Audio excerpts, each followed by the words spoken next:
నరజాతి సమస్తం పరపీడన పరాయణత్వం అన్నారు Sri Sri.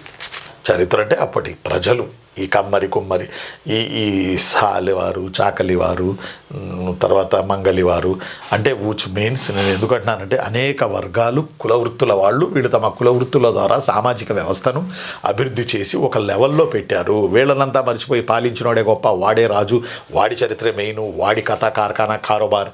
It's not a history, but సొసైటీలో ఉన్నటువంటి ప్రజలు, వివిధ కులాలకు చెందిన ప్రజలు, వాళ్ళు చేసినటువంటి వృత్తుల ద్వారా వచ్చినటువంటి వస్తోత్పత్తి, తద్వారా సామాజిక విభజన, ఆర్థిక సమానత్వం, వీటి గురించి చరిత్ర రాయాలి తప్ప దీనినే సబాల్టర్న్ స్టడీ అంటారు. Subaltern study.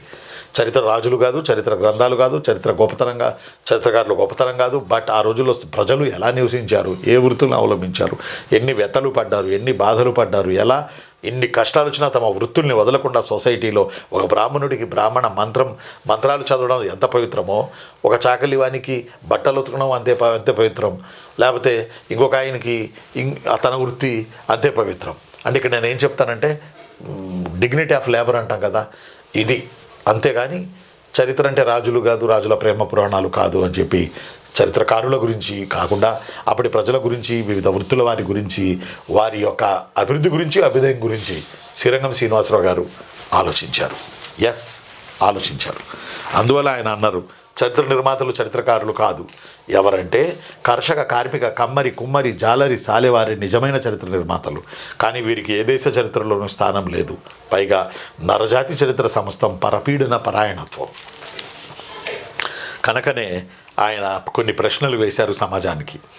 నైలు నది నాగరికతలో సామాన్యుని జీవనం ఏటిది?